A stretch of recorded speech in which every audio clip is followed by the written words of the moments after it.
Okay, last segment हमने देखा था कि we will use vectors to deal with everything in this segment of mechanics. Okay, तो अब जैसे ही हम वेक्टर बोलते हैं तो by definition we know that everybody, all the students, वो हमेशा यही बोलते हैं कि वेक्टर में दो चीज़ें होती हैं। एक है एक मैग्नीट्यूड,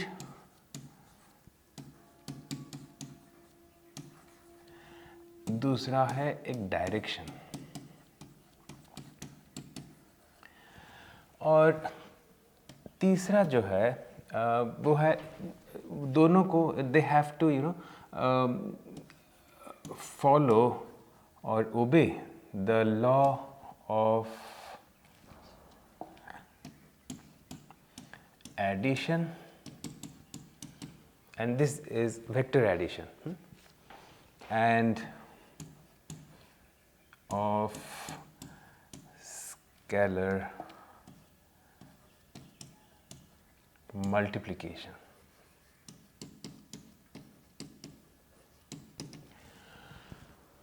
तो अब इनको छोड़ के मतलब और एक चीज़ भी इम्पॉर्टेंट है, वो है डायमेंशन।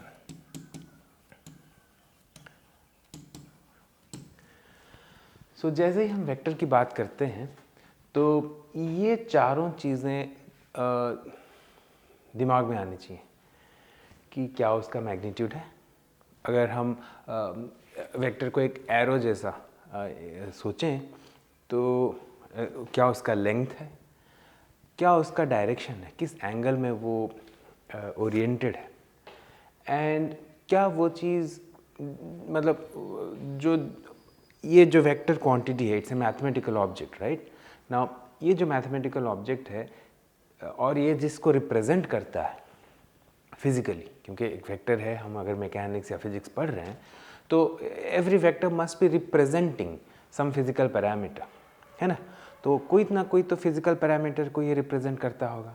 तो क्या वो पैरामीटर को हम ऐड कर सकते हैं वेक्टोरियली, ओके ना, और क्या हम उसको स्केलर से मल्टीप्लाई कर सकते हैं।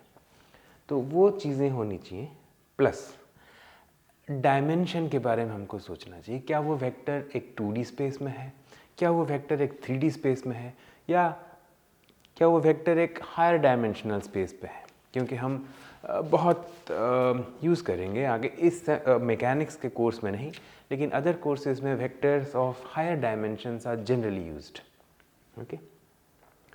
Now having said these things about vectors, the most basic definitions, एक जो कॉन्सेप्ट है जो स्टूडेंट्स जनरली नेग्लेक्ट करते हैं, और नेग्लेक्ट तो नहीं बोलूँगा, they don't give enough emphasis, हाँ उनको नहीं लगता है कि ये इम्पॉर्टेंट है, and that is the concept of I don't like this, equality and equivalence.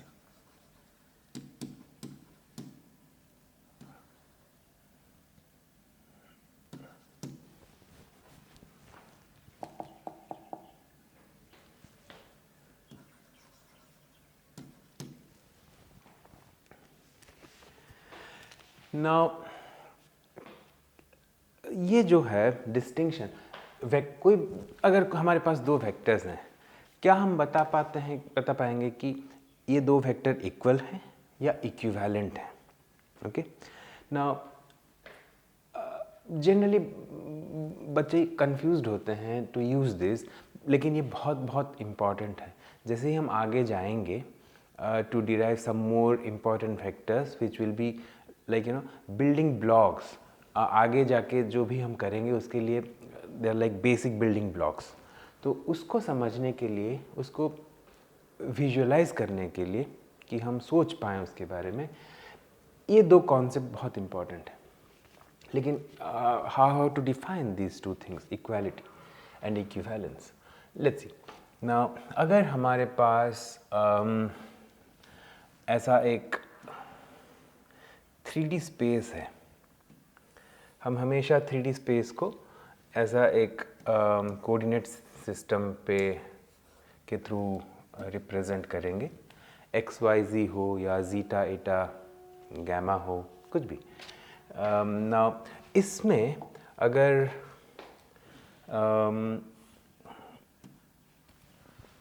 दो वेक्टर, एक वेक्टर ए है से दूसरा वेक्टर, अच्छा इसको मैं हमेशा हम वेक्टर के ऊपर एक ऐसे एक लाइन ड्रॉ करेंगे टू डिस्टिंग्विश इट।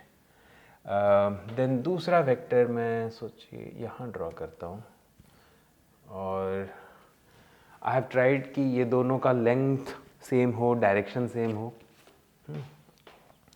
और एक तीसरा वेक्टर मानो यहाँ पे। Okay, so suppose this is A B and this is C. Now क्या ए, बी और सी इक्वल हैं या इक्विवेलेंट हैं? नाउ उसके लिए let's first discuss this. When do we say कि दो वेक्टर्स इक्वल हैं? ये बहुत इजी है, हमको खाली डेफिनेशन से देखना है। मतलब this equality comes from definition. ये जो पैरामीटर्स हैं जिसके थ्रू हमने डिफाइन किया है वेक्टर्स को, उसी के बेसिस पे we can simply talk about equality. कैसे? कि अगर दो वेक्टर्स जिसको हम कंपेयर कर रहे हैं उनके मैग्नीट्यूड सेम है, डायरेक्शन सेम है और डायमेंशंस सेम है, तब वो वेक्टर्स इक्वल हो जाएंगे और कुछ भी सोचने की ज़रूरत नहीं है। Okay, magnitude, direction and dimension. The third point, ये जो law of addition and scalar multiplication है, वो तो बाय डिफ़ॉल्ट उसको फॉलो करना ही है दोनों को, क्योंकि दोनों को हमने वेक्टर ऑलरेडी बोल ही दिया है। जब वेक्टर बोल दिया है so by default they will be following this two things, so उसमें कोई प्रॉब्लम ही नहीं है। ठीक है, तो अब जो है, अगर हम ए और बी और सी या कोई भी दो वेक्टर्स को इक्वल बोलना चाहेंगे तो these three things must be the same for both the vector. Now इस केस में देखिए, ये तीनों को मैंने कोशिश किया है कि ड्रॉ करूं कि तीनों के direction, magnitude and length, sorry dimension same हो। ये तीनों 3 डायमेंशन स्पेस पे हैं, तो डायमेंशन सेम हो गया और डायरेक्शन भी सेम। इसका थोड़ा डायमेंशन मुझे अजीब लग रहा है, so let me clear this. Okay, let me draw it again. Okay, and या सो मे बी दिस। ओके, लेकिन अगर कोई एक फोर्थ वेक्टर में लूं जो कि सोचिए ऐसे कुछ दिख रहा है, इसका लेंथ भी सेम है, ये 3D स्पेस में भी है, लेकिन इसका डायरेक्शन अलग है। ओके, इवन अगर उसका ओरिएंटेशन बदल गया, कोई उस तरफ पॉइंट कर रहा है, ये लोग इस तरफ पॉइंट कर रहे हैं और ये इस तरफ पॉइंट कर रहा है, so then also the direction will be considered opposite. Okay, so different. So that means D is not equal to ABC. Okay, D is not equal to ABC. So हम ये बोल सकते हैं कि A is equal to B is equal to C but not equal to D. Okay, ये तो हो गया मतलब about equality. Now what about equivalence? Okay, now for equivalence ये थोड़ा एक सोचने वाली कॉन्सेप्ट है। जैसे ही हम पूछेंगे are these vectors equivalent, okay, let's now उसके लिए हमको ये क्वेश्चन कोई भी आपसे पूछे तो आप उससे पूछिएगा कि किस कॉन्टेक्स्ट में आप बात कर रहे हैं, मतलब किस हिसाब से हम इनको कंपेयर करें. Okay, so we will call it effect. So vectors are called or equivalent or not depending on from effect.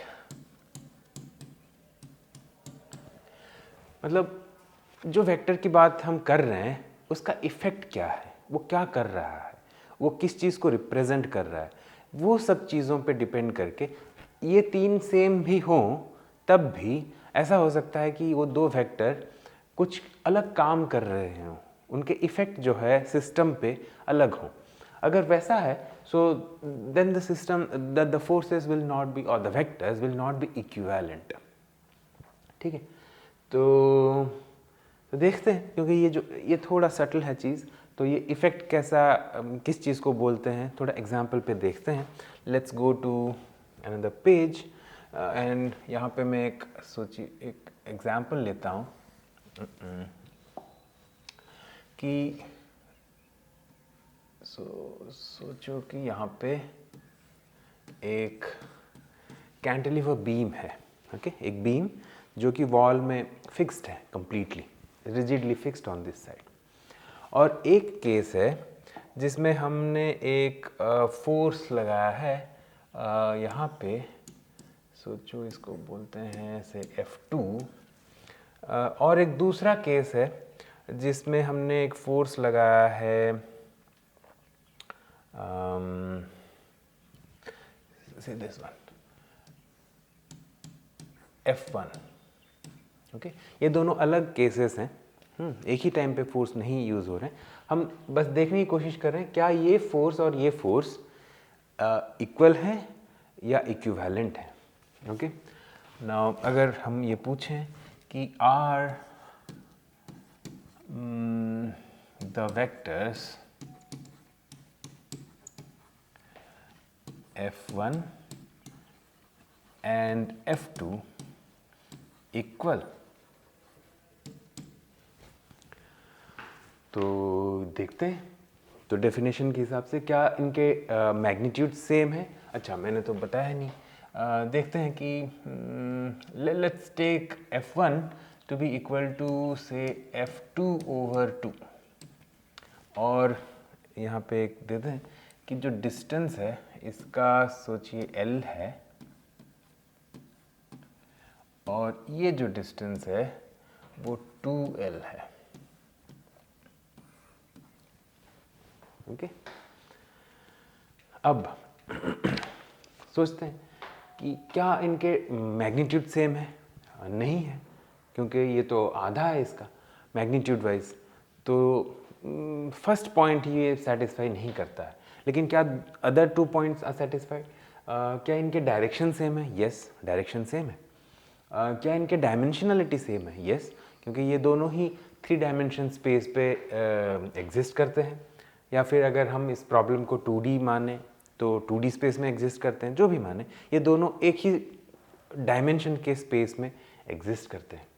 तो 2 पॉइंट तो सेटिस्फाई कर रहे हैं, dimensionality and direction, but magnitude satisfy नहीं कर रहा है. तो then these 2 forces are not equal. Not equal. Okay, but then if the question is are they equivalent, are they equivalent, ये क्वेश्चन जैसे ही आता है then you have to think is it a correct question. Actually this is not a well posed question itself. ये question complete नहीं है. जैसे ही कोई पूछता है then you have to ask them कि किस कॉन्टेक्स्ट में हम बात कर रहे हैं, under what effect are you asking whether they are equal और इक्विवेलेंट और नॉट. फॉर एग्जाम्पल, अगर इफेक्ट होगा, एक एग्जाम्पल ऑफ इफेक्ट मैं अभी बता रहा हूँ. अगर इफेक्ट हम बात कर रहे हैं कि let's say the effect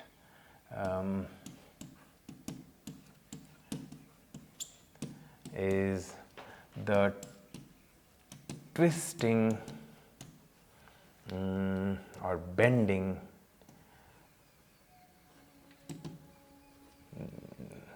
effort, sorry,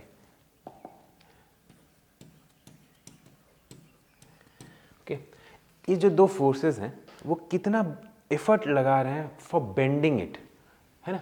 यहाँ ये फोर्स क्या करना चाहता है कि इस बीम को इस वॉल के अबाउट ऐसे बेंड करना चाहता है, right, it will be bent like that.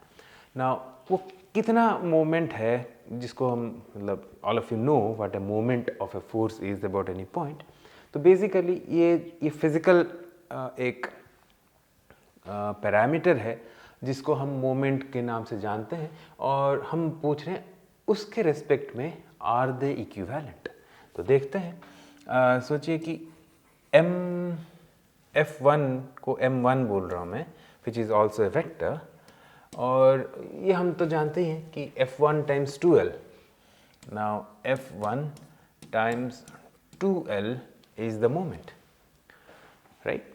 Now और M2 जो है which is the moment or the twisting effort due to the force F2, वो है F2 times L। बट ये जो F1 है वो F2 का आधा है magnitude wise. So here we can write this is F2 by 2 times 2L। So ये दो तो कैंसिल हो जाएंगे एंड ये आ जाएगा आपका F2L, और ये दोनों सेम है। तो इसका मतलब है कि अगर हम ट्विस्टिंग एफर्ट्स की बात कर रहे हैं, सोच रहे हैं उसके बारे में, तब ये दोनों फोर्सेस इक्विवेलेंट हैं। इक्वल तो है ही नहीं, ओके। इक्वल होने के लिए कोई ज़रूरी नहीं है कि मतलब कुछ सोचने की। तीन चीज़ें, direction, magnitude and dimensionality. If they are same they are same, if they are not same then they are not equal. So equal तो है ही नहीं है, लेकिन इक्विवेलेंट अगर हम ट्विस्टिंग एफर्ट की बात कर रहे हैं, सोच रहे हैं, तो obviously they are equivalent. But अगर हम सोचें कि क्या जो रिएक्शन फोर्स है ना, क्योंकि ये जो फोर्सेस हैं ये इसको ऐसे नीचे दबाने की भी कोशिश कर रहे हैं, तो वॉल उसको सपोर्ट कर रहा है ना। तो अगर हम इसके रिएक्शन फोर्स की बात करें, जो कि मैं सोचिए डॉटेड लाइन से दिखाऊं, सो ये जो है वो -F2 है। जैसे ही F2 लगा ऊपर से तो वॉल भी रिएक्ट करेगा the same equal and opposite force, और जैसे ही ये फोर्स लगा तो वॉल वैसे भी रिएक्ट करेगा विथ F1 और -F1। तो क्या रिएक्शन के हिसाब से, मतलब रिएक्शन फोर्स के हिसाब से, क्योंकि ये भी रिएक्शन ही था, दिस ट्विस्टिंग एफर्ट वॉल से जो लग रहा था वो भी एक रिएक्शन की तरह आप देख सकते हो। अगर हम इसकी बात करें कि क्या रिएक्शन फोर्स है coming from the wall, so if that is the effect, सोचिए हम इफेक्ट को अभी बदल दिए। नाउ इफेक्ट बी, अच्छा effect B is the pushing force, pushing force मान लीजिए, या फिर रिएक्शन फ्रॉम द वॉल मान लीजिए, reaction force from the wall, जो भी। अगर ये है तो एक केस में वो F2 है और दूसरे केस में वो F1 है, जो कि अलग अलग है, तो वो उस केस में नहीं है। So in this case they are not equivalent. In this case में yes they are equivalent। so ऐसे हमको सोचना होगा कि इक्विवेलेंस के लिए पहले हमको एक इफेक्ट सोचना होगा कि किस कॉन्टेक्स्ट में हम बात कर रहे हैं, और उसके हिसाब से देखना है कि क्या वो इफेक्ट सेम है या नहीं है। दोनों वेक्टर, मतलब यहाँ पे तो हमने फोर्स का एग्जांपल दिया, कोई भी दो वेक्टर हो सकते हैं, तो उन दोनों वेक्टर्स के इफेक्ट सेम है या नहीं है। अगर सेम है इक्विवेलेंट, नहीं है तो not equivalent. So this was the concept of equality and equivalence. पहले जैसे ही हम पढ़ते हैं ना, थोड़ा लगता है कि ये तो ऑब्वियस है, लेकिन जब भी ऐसे लगे कि ऑब्वियस है, थोड़ा मतलब रुक के सोचना चाहिए कि नहीं, let me understand it more thoroughly.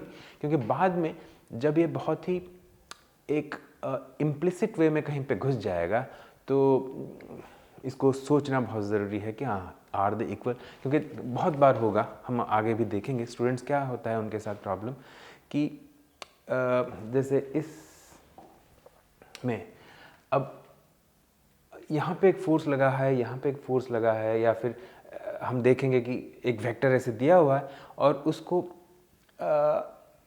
Mathematically represent करने के लिए हमको ये इक्वालिटी का कंडीशन सोचना बहुत ज़रूरी होगा। अदरवाइज़ बच्चे बहुत मुश्किल होता है उनको इसको मैथमेटिकली रिप्रेजेंट करने में, जो हम देखेंगे नेक्स्ट सेगमेंट में। तो how to represent a vector mathematically, तो उस टाइम पे ये इक्वालिटी का कॉन्सेप्ट बहुत ज़रूरी है, to keep it in mind.